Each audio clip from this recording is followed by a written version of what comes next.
கிட்ட எப்பவும் எதுலேயும் நம்பர் 1 வர்றதுக்காக என்ன வேணாலும் செய்வேன்.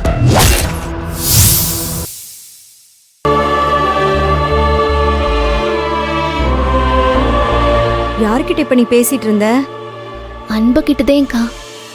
பாத்தியா, என்னதான் நிச்சயம் இன்னும் கொஞ்ச நாள்ல இருந்தாலும் அன்பு கிட்ட பேசாம உன்னால இருக்க முடியல. அக்கா, என்ன பேசணும்னு தெரியாம நீ வேற சும்மா இருக்கா. நீங்க என்ன வேணா பேசிட்டு போங்க, என் மனசுக்கு பட்டதை சொல்றேன். அன்பு உனக்கு எடுத்திருக்கிற புடவையிலேயே அவருக்கு உன் மேல எவ்வளவு பிரியம் இருக்குன்னு எனக்கு தெரியுது. சும்மா மேம்போக்கா பார்த்து ஏதோ எடுத்து கொடுக்கறோமேனு எடுத்து கொடுத்த மாதிரி எனக்கு தெரியல. நீ இந்த புடவையில எப்படி இருப்பன்னு மனசுக்குள்ள படம் ஓட்டி பார்த்து ரசிச்சு எடுத்திருக்காரு. அக்கா, என்னக்கா பேசுற நீ? இன்னும் கொஞ்ச நாள்ல வேற ஒரு பொண்ணை கல்யாணம் பண்ணிக்க போறவங்களை பத்தி கண்ணா பின்னான்னு பேசிட்டு இருக்க. நீ சொல்லிட்டா நடந்துருமா? அதெல்லாம் யார் யாரு கூட சேரணுங்கிறது நம்ம கையில இல்ல, விதி கையில இருக்கு. நீ வேணா பாரு, வர வெள்ளிக்கிழமை எல்லா பிரச்சனைக்கும் ஒரு முடிவு கிடைச்சிரும். என்ன ஆளாளுக்கு வெள்ளிக்கிழமை பாரு எல்லா பிரச்சனையும் தீந்துரும், எல்லா பிரச்சனையும் தீந்துரும் சொல்றிய? என்னதே கணக்கு? வெள்ளிக்கிழமை நல்ல நாள் இல்ல, அதான் அன்னைக்கு எல்லாத்துக்கும் விடிவு கால பிறந்துரும். மனசுல பட்டுச்சு சொன்ன. நம்புனா நம்பு, நம்பாட்டி போ.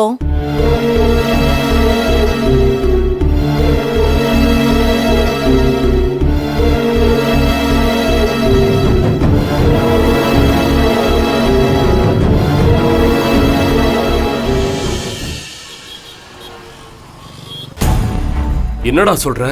என்னால நம்பவே முடியல. அன்புவை கடத்தினது மகேஷா?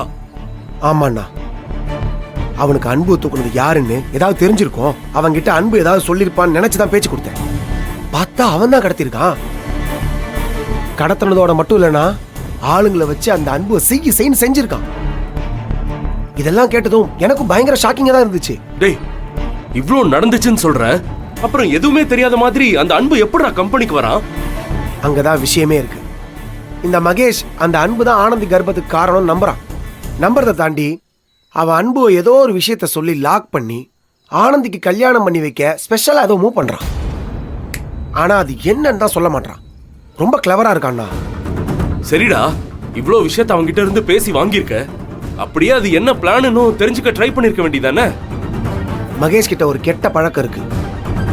அவன் ஒருத்தங்களை எவ்வளவு தூரம் நம்புறாங்கிறது அவன் ஒரு பிரச்சனையை பத்தி எவ்வளவு தூரம் சொல்ல விரும்புறாங்கிறத வச்சு தெரிஞ்சுக்கலாம். ஒரு விஷயத்த யாருக்கிட்ட முழுசா சொல்றானோ அவங்கள அவன் அந்த விஷயத்துல முழுசா நம்புறான்னு அர்த்தம். பாதிதான் சொல்றான்னா அவன் அதுக்கு மேல அதை பத்தி நம்ம கிட்ட பேச விரும்பலன்னு அர்த்தம். அதுக்கப்புறம் நம்ம எவ்வளவுதான் தெரிஞ்சுக்க ட்ரை பண்ணாலும் அவன் சொல்லவே மாட்டான். அதை மீறி அவனை ஃபோர்ஸ் பண்ணா நம்மள நாமளே காட்டி கொடுக்குற மாதிரி ஆயிடும். அப்ப அவனா சொல்ற வரைக்கும் பொறுமையா இருக்கணுங்கிறியா? நாம பொறுமையா இருக்க இனிமே டைம் இல்லைனா. நேத்து வரைக்கும் ஆனந்திய மனசுல வச்சுக்கிட்டு மித்ராவை வேணான்னு சொல்லிட்டு இருந்த மகேஷ் இன்னைக்கு மித்ராவை கல்யாணம் பண்ணிக்க ஓகே சொல்லிட்டான். என்னடா சொல்ற? ஆமாண்ணா, மித்ரா என்ன வேணான்னு சொல்லிட்டு பார்வதி ஆண்டி வச்சு மூவ் பண்ணி மகேஷ கல்யாணத்துக்கு சம்மதிக்க வச்சுட்டானா. அவன் வாயாலேயே மித்ராவை நான் கல்யாணம் பண்ணிக்கிறேன்னு சொல்ல வச்சுட்டான். என்ன ஜெயிச்சுட்டு தான் நினைச்சிட்டு இருக்கா. மகேஷ் மித்ரா கல்யாணமும் சரி, அன்பு ஆனந்தி கல்யாணமும் சரி நடக்கவே கூடாதுண்ணா. நம்ம நிம்மதியை கெடுத்த இவங்க யாரும் நிம்மதியாவே இருக்க கூடாதுண்ணா. அதுக்காக நான் என்ன வேணா பண்ணுவேன். ஏன் அரவிந்த், இவங்க 4 பேரையும் சேர விடாம பிரிக்க எனக்கு ஒரு யோசனை தோணுது. நான் சொல்றேன், அது சரி வருமான்னு பாடுறா. சொல்லுண்ணா. அந்த கருணாகர ஆனந்திய பத்தி உன்கிட்ட சொன்ன கதையெல்லாம் வச்சு பார்த்தா எல்லாரையும் விட இந்த மித்ரா ஆனந்திக்கு பயங்கர சப்போர்ட்டா இருந்திருக்கா. அவளுக்கே இந்த திடீர் கரிசனம். ஆமால, ஆனந்தி சொல்ற மாதிரி அவளுக்கு சில்வர் ஜூப்ளி ஃபங்க்ஷன்ல தான் ஏதோ நடந்திருக்குன்னா அது சம்பந்தமா இந்த மித்ராக்கு ஏதோ ஒண்ணு தெரிஞ்சிருக்கு. அதனாலதான் அவ ஆனந்தியை இந்த விஷயத்துல இருந்து காப்பாத்திட்டே இருந்திருக்கா. மித்ரா நம்ம கிட்ட இருந்து என்ன மறைக்கிறாங்கிறத கண்டுபிடிச்சா அவ மறைக்கிற உண்மையே அவளுக்கு எதிரா மாத்தி மித்ரா கிட்ட இருந்து மகேஷையும் ஆனந்தி கிட்ட இருந்து அன்பையும் நாம பிரிச்சிடலாம்டா. என்ன சொல்ற? நல்ல ஐடியா தான்டா. அப்ப இந்த அன்பு ஆனந்தி கல்யாணம் நடக்கிறதுக்குள்ள சில்வர் ஜூப்ளி ஃபங்க்ஷன்ல என்ன நடந்துச்சுன்னு நான் கண்டுபிடிக்கிறேன்.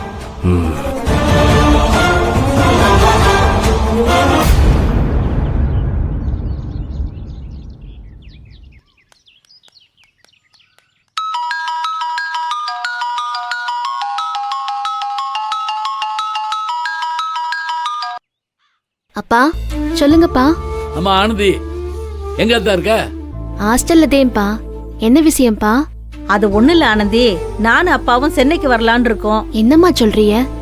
சென்னைக்கு வரியலா? எதுக்குமா இங்க வரணும் இப்போ? அக்கா கல்யாணம் நல்லபடியா நடக்கணும்னு அம்மா அங்க ஒரு வேண்டுதல் வச்சிருந்தேன். இப்ப அக்கா கல்யாணம் நல்லபடியா முடிஞ்சிருச்சு. ஆனாலும் கோகிலா புகுந்த வீட்டுக்கு போகாம இருக்கா. அதனால அந்த பரிகாரத்தை முடிச்சிடலாம்னு இருக்கோம்.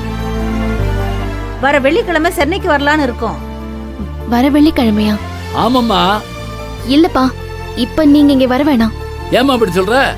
ஆமாப்பா, இங்க சூழ்நிலை சரியில்லை, அதே வேணான்னு சொல்றேன். ஏன் தான் அப்படி சொல்ற? ஏதாவது பிரச்சனையா? எதா இருந்தாலும் அப்பாட்டு சொல்லுமா. உங்ககிட்ட சொல்றதுல என்னப்பா இருக்கு? என் பிரச்சனை மகேஷ் சாருக்கு தெரிய வேணாம். தெரிஞ்சா இதுக்கு அன்புதான் காரணம்னு சொல்லி பிரச்சனை பண்ணுவாருன்னு நாங்க அவர்கிட்ட சொல்லாம இருந்தோம்.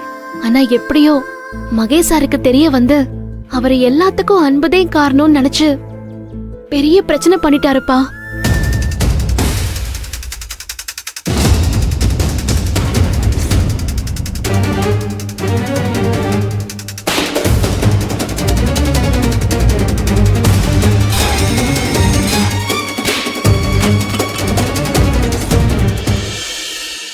என்னதான் சொல்ற? இப்படி தூரம் நடந்திருக்கு, ஏன் என்கிட்ட ஒரு வார்த்தை கூட சொல்ல? சொல்லக்கூடாதுன்னா இல்லப்பா, அங்க ஏற்கனவே நீங்க மனவேதனையில இருக்கீங்க. இதெல்லாம் தெரிஞ்சா இன்னும் வேதனைப்படுவியன்னு தான் நான் சொல்லல. இப்பதே எல்லா பிரச்சனையும் ஒரு மாதிரி சமாதானம் ஆயிருக்குது. இந்த நேரத்துல நீங்க இங்க வந்து மகேஷ் சார் உங்களை பார்த்தா சும்மா இருக்க மாட்டாரு. இன்னும் அன்பு இந்த தப்ப பண்ணலங்கிறத அவரை நம்ப மாட்டேங்கிறாருன்னு தான் எனக்கு தோணுது. அவரு மறுபடியும் எனக்காக ஆதங்கப்படுவாரு. அதனால பிரச்சனை இன்னும் பெருசாகுந்தே தோணுது. அதேன்னு சொல்றேன், நீங்க இங்க வர வேணாம். ஏன் ஆனந்தி, என்னடி இப்ப பேசிட்டு இருக்க? போன் இங்க கொடு. அக்கா அக்கா அப்பா, அவ சொன்ன மாதிரி எல்லாம் இங்க ஒரு பிரச்சனையும் இல்லப்பா. மகேஷ் சார் எப்பவோ சமாதானம் ஆயிட்டாரு. எங்க ஹாஸ்டலுக்கு வந்து ஆனந்தி கிட்ட மன்னிப்பு கேட்டாரு. அன்பவியும் நேர்ல பார்த்து மனசுல எதையும் வச்சுக்க வேண்டாம்னு சொல்லிட்டாரு. இத ஒரு காரணம்னு சொல்லி நீங்க இங்க வராம இருக்க தேவையில்லை. எங்களாலதான் அங்க வர முடியல. நீங்களாவது எங்களை இங்க வந்து பாத்துட்டு போங்க. எனக்கும் உன்னையும் அம்மாவையும் பார்க்கணும் போல இருக்குப்பா. வாப்பா. சரியாத்தா, நாங்க வர்றோம். சரிப்பா.